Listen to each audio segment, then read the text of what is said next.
Hello viewers, basic tech info চ্যানেলের পক্ষ থেকে জানাচ্ছি শুভেচ্ছা ও অভিনন্দন। আশা করছি সকলে খুব ভালো আছেন।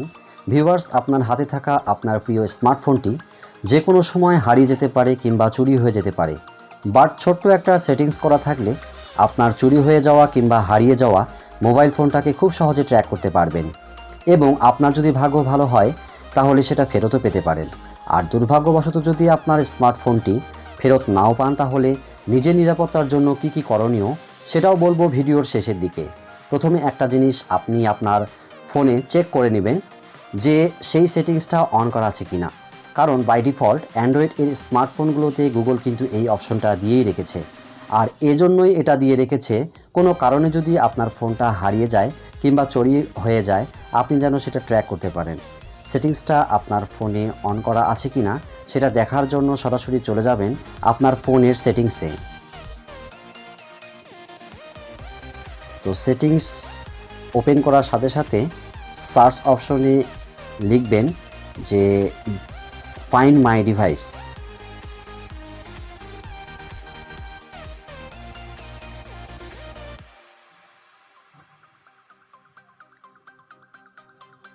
ফাইন্ড মাই ডিভাইস লেখার সাথে সাথে আপনার মোবাইলে শো করবে ফাইন্ড মাই ডিভাইস অপশনটি। আপনি এখানে একটি ট্যাপ করে দিবেন। করলে আপনারা দেখুন আমার মোবাইলে অপশনটি অন করাই রয়েছে। আপনাদের যদি অফ করা থাকে তাহলে অবশ্যই সেটিংসটা অন করে নেবেন, কারণ অ্যান্ড্রয়েডের স্মার্টফোনগুলোতে এই সেটিংসটি অন রাখা খুবই জরুরি। এখন মনে করেন আপনার ফোনটা হারিয়ে গেছে অথবা আপনি খুঁজে পাচ্ছেন না কিংবা চুরি হয়েছে, তাহলে আপনি আপনার ফোনটি কিভাবে ট্র্যাক করবেন?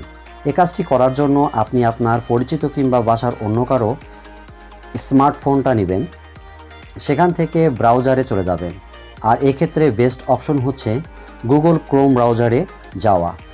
আমি আমার ফোনের গুগল ক্রোম ব্রাউজারে চলে যাচ্ছি। এখানে কিন্তু আমি ব্যাপারটা এক্সাম্পল হিসেবে দেখাচ্ছি। ধরে নিচ্ছি আমার ফোনটা হারিয়ে গেছে এবং আমি আমার কোনো বন্ধুবান্ধব অথবা ফ্যামিলি মেম্বারের কারো ফোন থেকে ব্রাউজারে ঢুকেছি। এখন স্বাভাবিকভাবে তাদের ফোনে তাদের জিমেইল দিয়ে ব্রাউজার লগ ইন করা থাকবে। সো ব্রাউজারের উপরে যে প্রোফাইল লগো আছে সেখানে ট্যাপ করবেন। করলে যার মোবাইল নিয়েছেন তার যে মোবাইলে জিমেইল আইডিটা শো করবে তার উপরে আপনি একটি ট্যাপ করে দিবেন। করলে তার মোবাইলে যতগুলো জিমেইল আইডি এ পর্যন্ত ওপেন করা হয়েছিল সকল জিমেইল আইডিগুলো শো করবে। ঠিক তার নিচেই একটা অপশন দেখতে পারবেন অ্যাড অ্যাকাউন্ট টু ডিভাইস। আপনি ওই অ্যাড অ্যাকাউন্ট টু ডিভাইস এই অপশনটিতে ট্যাপ করবেন। এখানে আপনারা আপনাদের হারিয়ে যাওয়া বা চুরি হওয়া মোবাইলে যে জিমেইল আইডিটি লগ ইন করা ছিল সেই জিমেইল আইডিটি এখানে টাইপ করবেন। তো সেটি লগ ইন হওয়ার পরে আপনারা পুনরায় আবার ক্রোম ব্রাউজারটি ওপেন করে নেবেন।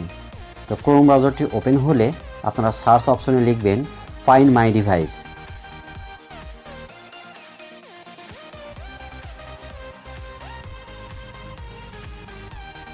ফাইন্ড মাই ডিভাইস লেখার পরে আপনারা সার্চ করবেন। করলে এরকম একটি পেজ ওপেন হবে। এখানে অনেকগুলো সাইট ওপেন হবে। তো সেখান থেকে গুগলের যে অরিজিনাল সাইটটি রয়েছে ফাইন্ড মাই ডিভাইস গুগল এবং অ্যাড্রেস লেখা রয়েছে www.google.com, আপনারা এর উপরে একটি ট্যাপ করে দেবেন। করলে সাথে সাথে আপনার মোবাইলটি কোথায় রয়েছে তা ম্যাপে শো করবে। তো এখানে দেখেন ম্যাপে শো করছে। একটু নিচে লক্ষ্য করুন কল। তো আপনি যদি আপনার মোবাইলটা অফিসের কোথাও বা বাসার কোথাও রেখেছেন কিন্তু মনে করতে পারছেন না, সেক্ষেত্রে যদি আপনার মোবাইলটা সাইলেন্টও থাকে তো এই কল অপশনটিতে আপনি যদি ট্যাপ করেন তাহলে একটি নোটিফিকেশন সাউন্ড লাউডলি বাজবে। তো সেক্ষেত্রে আপনারা বুঝতে পারবেন যে আপনার ফোনটি আপনি বাসার বা অফিসের কোথায় রেখেছেন, খুব সহজেই টের পাবেন। তার নিচে আর একটা অপশন রয়েছে, দেখুন সিকিউর দ্য ডিভাইস। তো আপনারা যদি এই অপশনটি ট্যাপ করেন তাহলে এখানে দেখেন রিকভারি মেসেজ। তো এখানে যদি আপনি আপনার নামটি লেখেন এবং নিচে যদি আপনার বাসার যে কোনো একটি মোবাইল নাম্বার এখানে তুলে দিয়ে থাকেন, তাহলে কোনো ভালো ব্যক্তি যদি আপনার মোবাইলটি পায় তাহলে সে এই সিকিউর দ্য ডিভাইস আপনি যদি এখানে ট্যাপ করে দেন তাহলে আপনার মোবাইলটির লক থাকলে লক স্ক্রিনে কিন্তু আপনার নামটি এবং মোবাইল নাম্বারটি শো করবে এবং সে পরবর্তীতে আপনার সাথে কমিউনিকেট করে আপনার মোবাইলটি ফিরিয়েও দিতে পারে।